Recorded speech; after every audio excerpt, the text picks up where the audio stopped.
14वीं शताब्दी में राजस्थान के पोखरण राज्य में राजा अजमलजी तंवर का राज्य था। वे एक धर्मनिष्ठ परंतु संतानहीन शासक थे।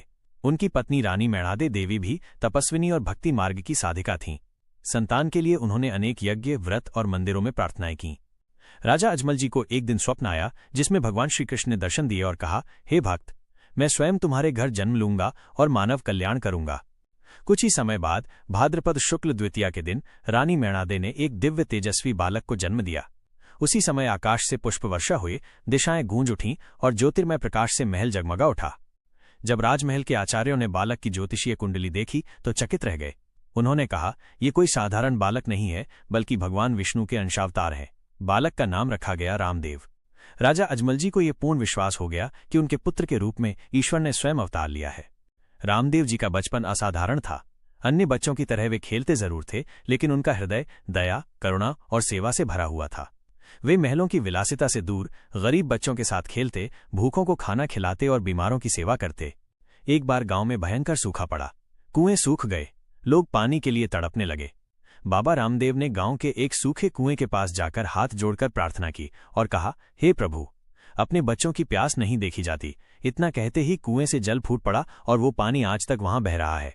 इसे रामदेव जल कहा जाता है। एक अंधा भिखारी रोज महल के द्वार पर बैठता था। एक दिन रामदेव जी ने उसका हाथ पकड़ा और कहा, तू अपने जीवन में कितना अंधकार देख चुका है, अब प्रकाश देख। उन्होंने उसकी आंखों पर हाथ रखा और वो व्यक्ति पहली बार प्रकाश देख सका।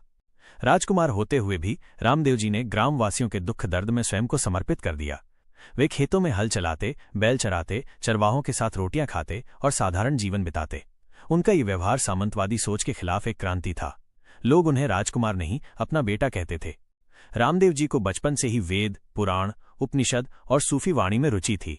उन्होंने हिंदू और मुस्लिम संतों से ज्ञान प्राप्त किया। उनके शिक्षक एक हिंदू पंडित और एक मुस्लिम मौलवी थे जो स्वयं उन्हें भविष्य का संत मानते थे। रामदेव जी ने दोनों धर्मों के प्रेम और सेवा की मूल भावना को आत्मसात किया। वे न कभी किसी धर्म का विरोध करते, न किसी को श्रेष्ठ बताते। रामदेव बाबा के पास ईश्वरीय शक्तियां थीं, परंतु उन्होंने कभी उनका प्रदर्शन के लिए उपयोग नहीं किया। वे कहते थे, चमत्कार वो है जो किसी का जीवन संवार दे। सिर्फ दिखावे के लिए शक्ति का उपयोग अधर्म है। उनके चमत्कारों से लोगों का विश्वास गहरा होता गया, पर बाबा स्वयं निर्मल, निस्वार्थ और विनम्र बने रहे।